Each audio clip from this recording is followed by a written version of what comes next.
Michelle Jackson Mosley, and this is turnsmart TV. We are here to encourage, uplift, and honor people all over the world.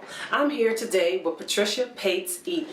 Miss Pat believes that music is not a want, it's a need for our youth. When I think of Miss Pat, I think of everything music. Let's meet her.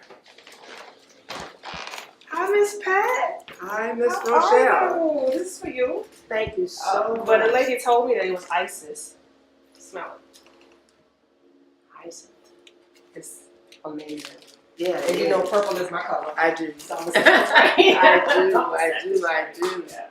I do. How you doing, Miss Pat? I'm very well, thank you, and thank you for coming to visit me. Oh, no. Thank you for having me.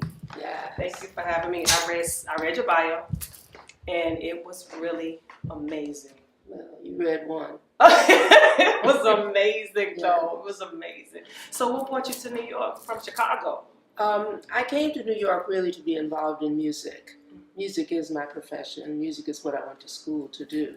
But the thing that actually brought me to New York was the National Scholarship Service and Fund for Negro Students. And I had been teaching in Chicago, and one of the counselors said, well, you know, maybe you should go there and start with that. And as you start with that, then you could feel out the whole situation, and then perhaps, you know, you'll get into music in that way. And she was right. That was, in fact, what I did. I came. My first job was at 6 East 82nd Street, right in the door almost of the Metropolitan Museum of Art. And I worked for the National Scholarship Service and Fund for Negro Students. And then I went from there to the Core Scholarship Fund. And I went from there to the Cooperative Program for Educational Opportunity. So all three of those were agencies that recommended young people to college and everything else. And then when I left them, I started freelancing as a musician. So what inspired you to think that you could even come here to do that back then? What inspired you to do that? Nothing has ever occurred to me that I couldn't do what I wanted to do. You know, I haven't sat and said, if I try that, I can't do that. Mm-hmm. That's not where my inspiration comes from. You know, I guess it's within. I'm an only girl.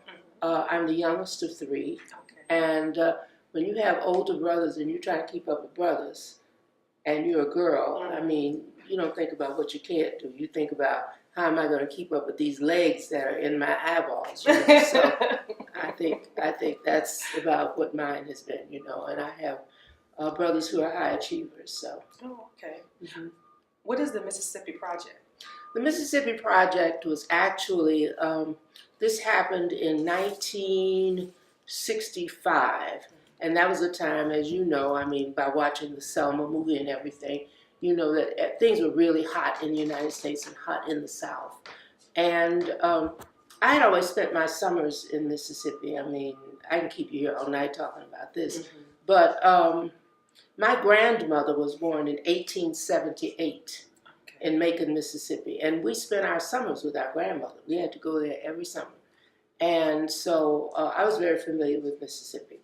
Well, at this time, after King and all of the confusion was, people decided that they wanted to do something for the young people in Mississippi. Now let me just say this. During segregation in the South, a young person who had graduated from college down there, the states would not allow us to go to graduate schools in the states of Mississippi, Alabama, Arkansas, and so forth. So that means you could have gotten a bachelor's degree from one of the historically black colleges, but those colleges didn't have graduate schools. So if you wanted to go to graduate school, you couldn't go to the University of Mississippi. Oh. They would pay, the state of Mississippi, Alabama, Arkansas, southern states, they would pay for you to go to outside of the state. So many of the people of that generation had graduate degrees from the University of Michigan, mm-hmm. University of Iowa, fabulous schools, fabulous schools. That's where they got their graduate degree. Okay, now I'm saying that to say they couldn't go to the undergraduate colleges. They couldn't go to the University of Mississippi. This is preceding Meredith and everything, a whole bunch of people. So we decided in our office at 6 East 82nd Street near the Metropolitan Museum that someone should go into the state of Mississippi and see if they couldn't get some of the young people to want to come out to go to undergraduate school. Okay. And there was a girl named Ann Coles there, whose father was the president of Bowdoin College. And she worked on our staff. And she said, well, I'll go. And I said, oh, no, you won't. And she said, well, I can go down there and do that. I said, no, you can't. Knowing that at that time, a white girl could not walk into a black community and say that she was going to get kids to, the counselors wouldn't have talked to her. Nobody would talk to her, because they were too afraid. Right. And so I said, well, I'll do it. When I decided that I would do it, my Aunt Sadie, my mother's youngest sister who lived in Clarksdale, Mississippi, she said, well, I'll meet you in Memphis. She wasn't coming to. She said, because you're not going to get lost. And so my aunt and I, we went from school to school down there to get kids to come to some of the colleges, and then decided that Utica, Mississippi, what we would do was to get a large group of young people, maybe 25 or 30 of them, and take them to one of the schools for a summer program in preparation for college. And so I went to Utica, Mississippi, and took those young people up to Tufts University, Medford, Massachusetts. And that was the first Upward Bound program. So I did that one, so that was our Mississippi project from the National Scholarship. That's awesome. Mm-hmm. So, Ms. Pat, what does education mean to you? Because I know after doing all that, it gotta mean, these youth really have to know how important it is to have that education. Well, you need to be educated at some level. You need a skill. And it's just not about going to college. You really need a skill. You need something I feel specific to be able to do. Now, whereas I was really, really, really a music major, I went to a music conservatory, and then I got my graduate degree from Columbia University. But if a young person does not decide that they want to go to school, to think in terms of going into education to become a teacher, because we really need teachers now. We've been sending our young people off to law school now, to business school, and so forth and so on. And now we have very few black teachers in the system. Yeah. And so we really need to send some of our young people into education now to become teachers. But in addition to that, if they can't do that, as you sit here talking to me in this house, a skilled carpenter gets an awful lot of money for what they know how to do.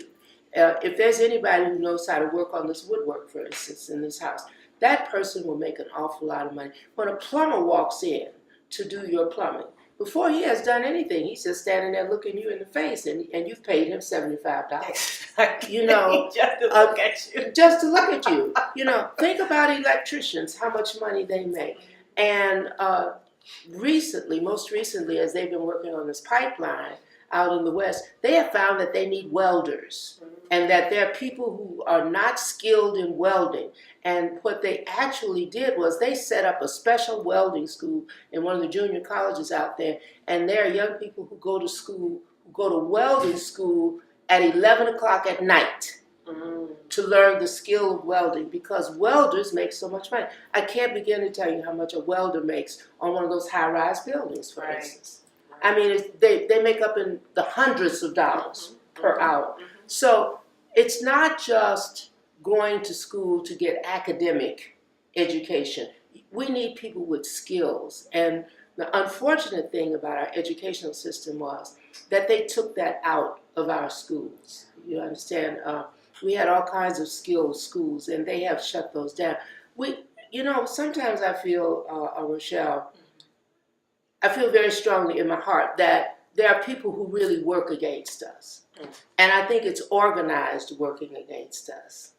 At the time when things were segregated in the United States, and let me say this, I am a product of a segregated education.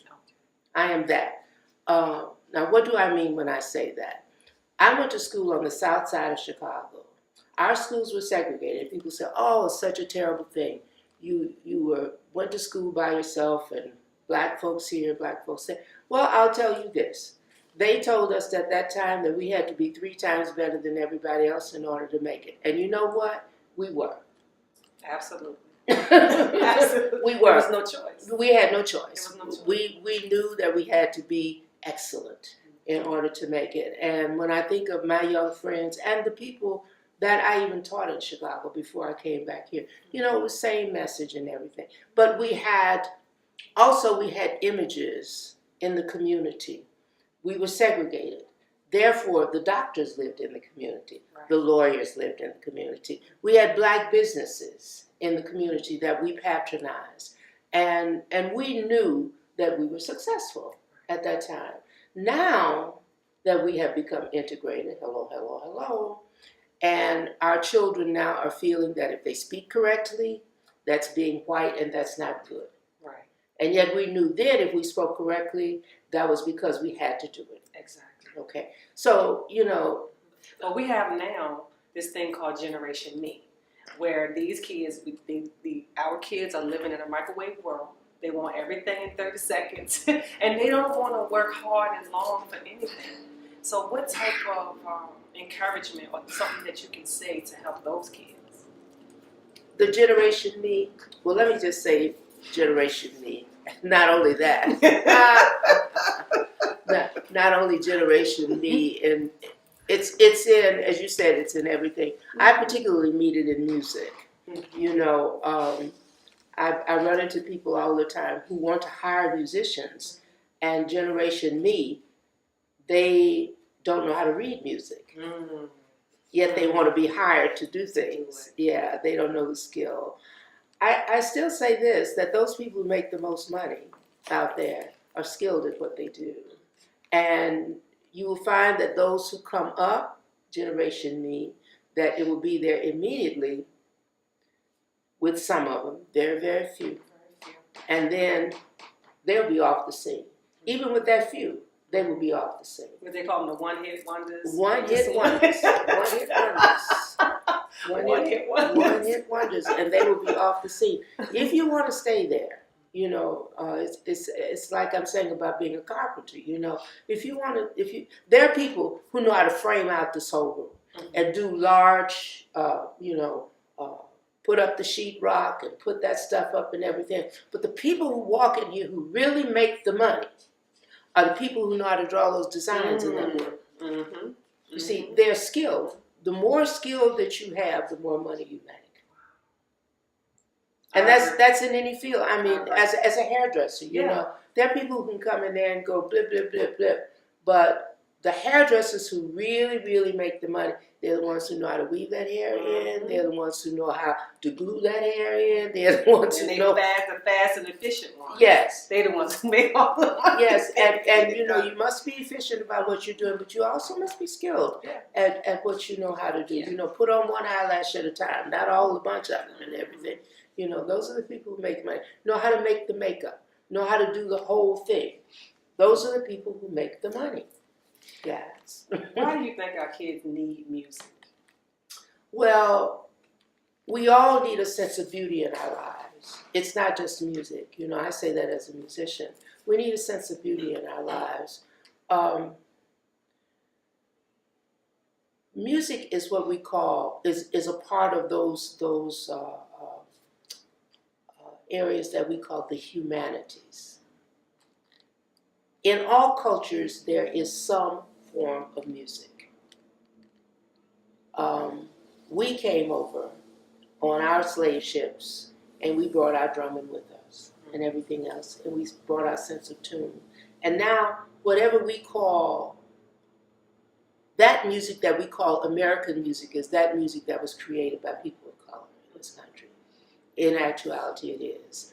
And you need that thing that makes you human.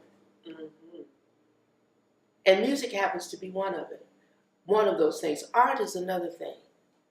The ability to read and communicate well is a humanity. It makes you human and takes the other stuff away from you. As you concentrate on music, the beauty of music, as you concentrate on art, you know, we find even those young people that they put in jail and everything, and who have been brutalized and everything else. one of the things that many of them will gravitate toward is art, the painting, and the use of sculpture and things like that to bring beauty into their lives. So it is one of the things that makes us more human. Does that make sense? Yeah, that makes a lot of sense. Yeah. Makes a lot of sense. Miss Pat, how important is change to you? Well, nothing stays the same. Nothing. Nothing stays the same. So you have a choice. You can either move forward or you can move backwards, but you will move.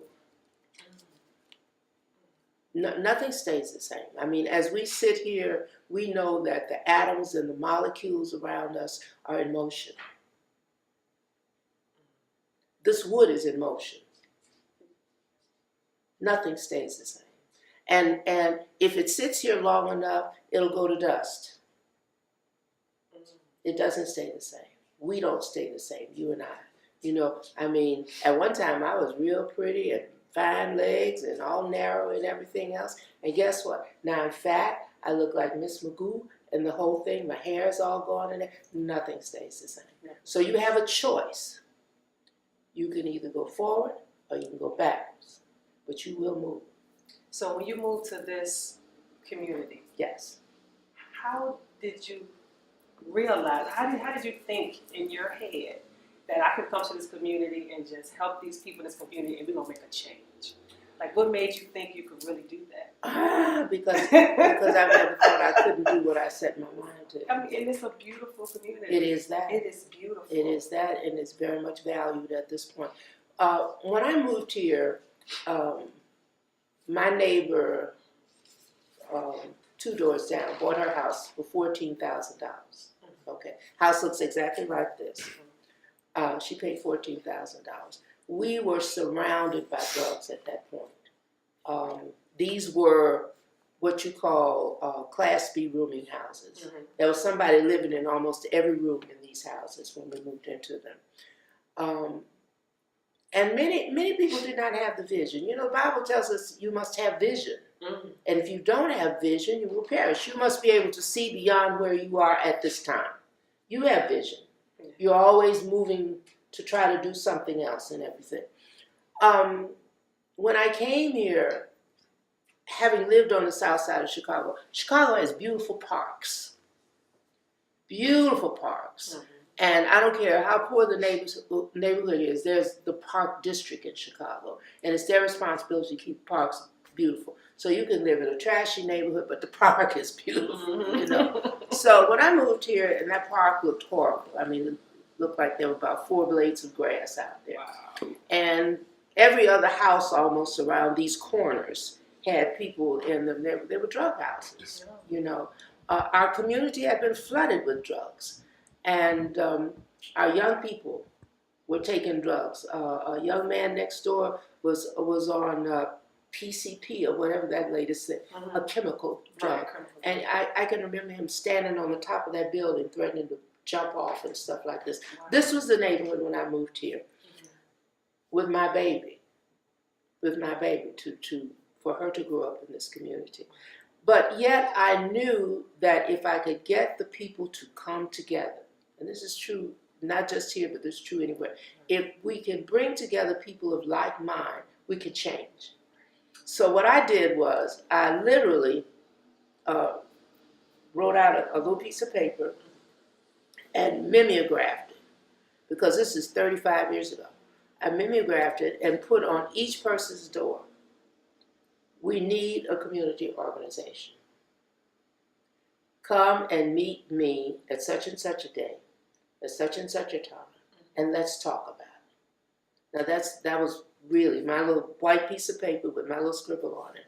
And my baby and I went in the blocks and down here, and we had about 30 people who immediately came out of their houses and said, yes, we do.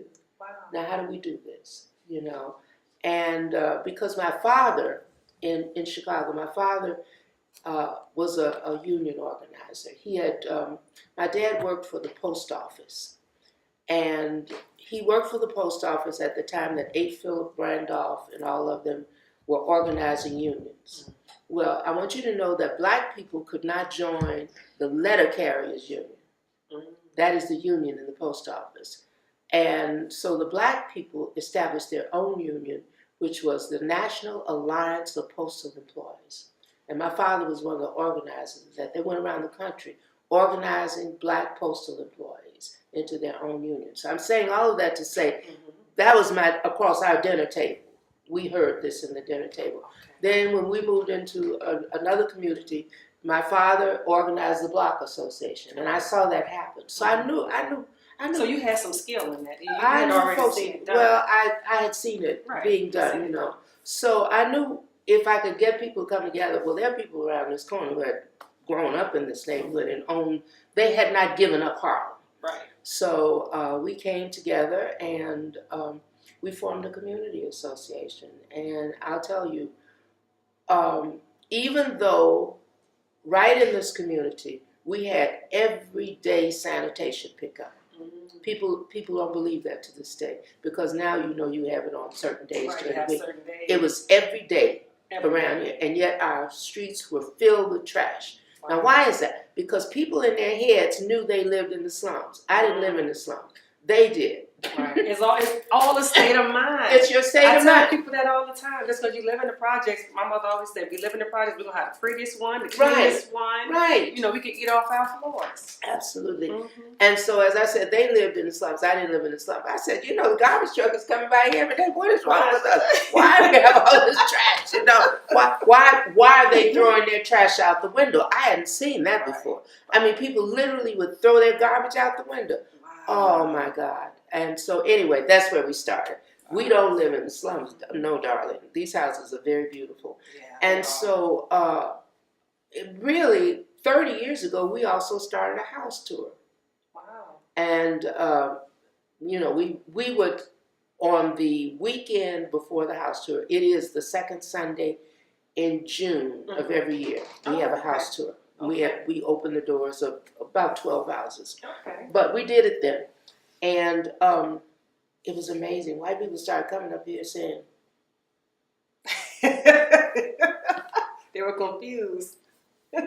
What are you all doing? I mean, my house has been on tour 3 times. Right. And I've had people walk in here and said, you mean that mirror was intact when you moved in here? I said, yes, it was. Because you don't see that size mirror not in one piece. No. That's a bunch of pieces, you know. So I said, beautiful though. Yeah, I said, yeah, I was there. It was there. That's the one they put up in 1890, whatever. And even though people were living in rooms, they didn't kick that mirror out. I see. You see. So, but anyway, they came up, they saw it, and people got more pride in what they were doing. And we went from there. I mean, we worked with the police. The police helped us to calm down this drug traffic up here, We work with the sanitation department, and we have taught people things. There are people who hated me 35 years ago, literally.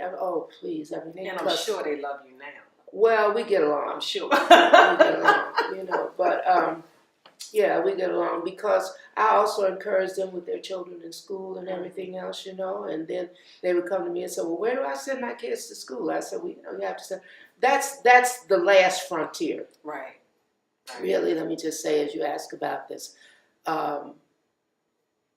people with money also move to neighborhoods so that their children can go to good schools. Right.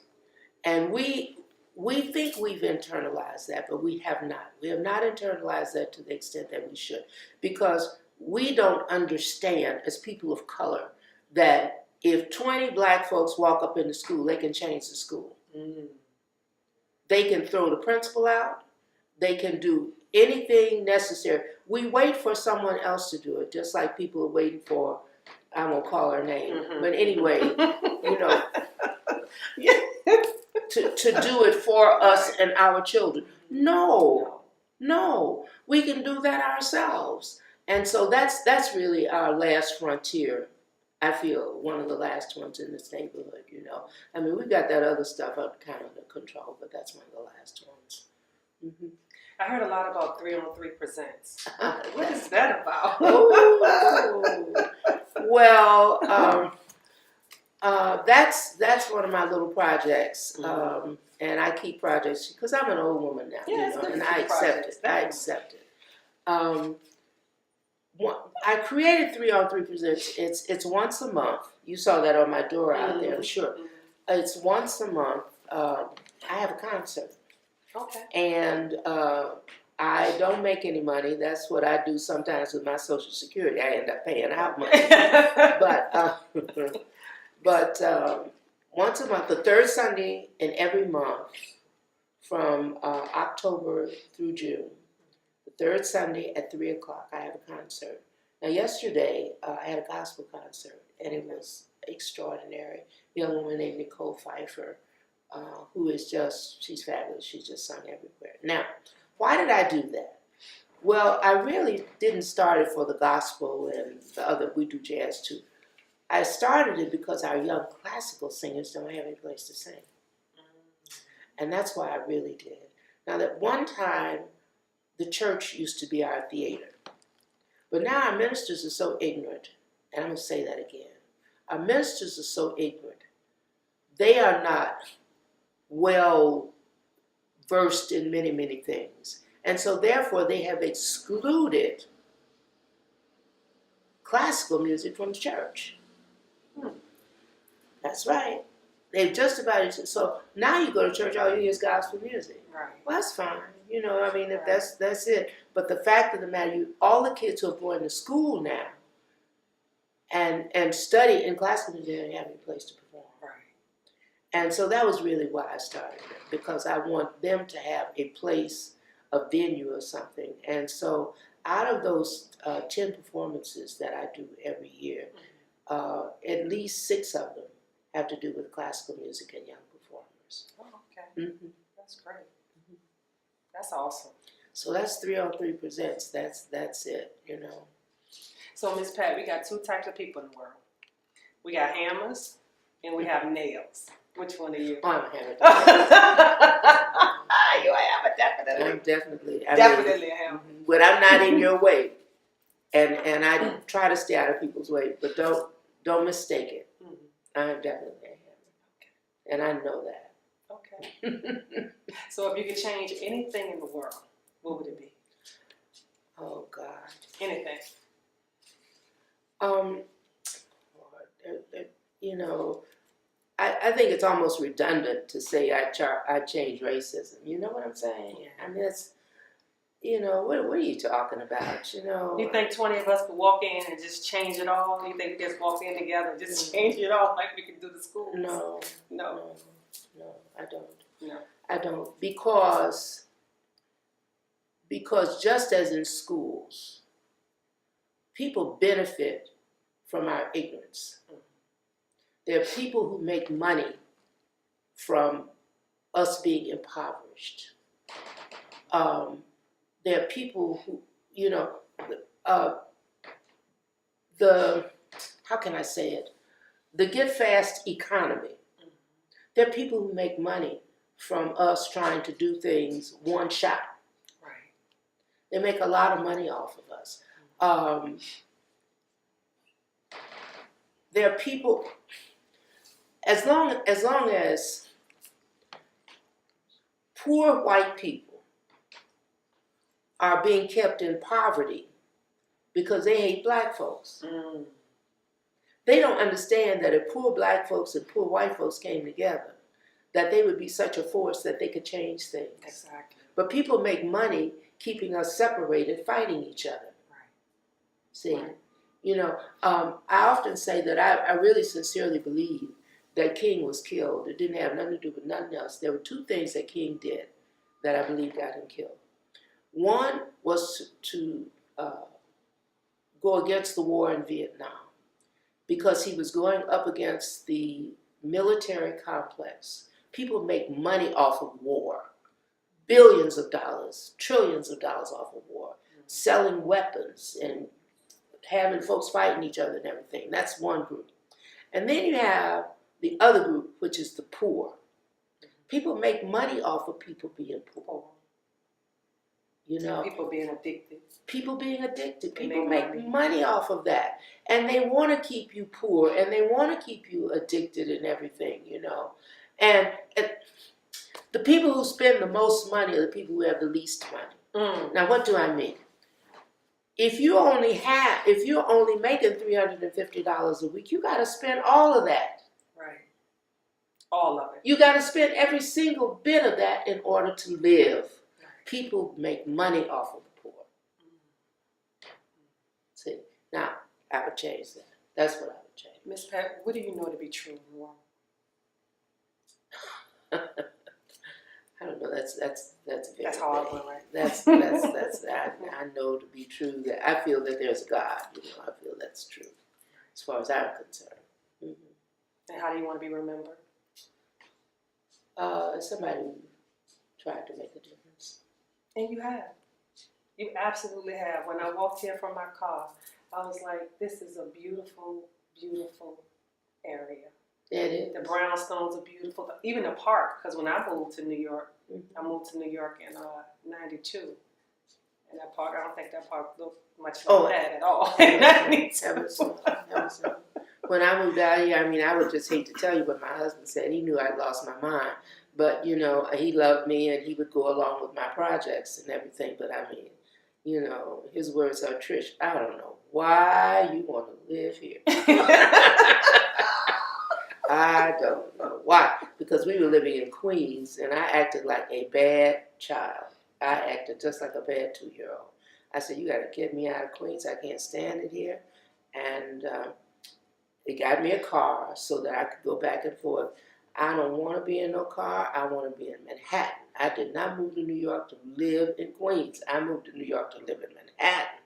And so we came back and we lived in the Riverton, up there on 135th Street. We lived in the Riverton houses. And all while I was in the Riverton, I was looking for a place to stay. And so this, I found this. And I told him, I said, "It was across the street from the park." He said, "That's a park." Oh my God. And not only that, but the block between 120th and 121st Street, they were going to make that a jail. And so the community association, we were responsible for the housing that's down there now. Those are condominiums down there now.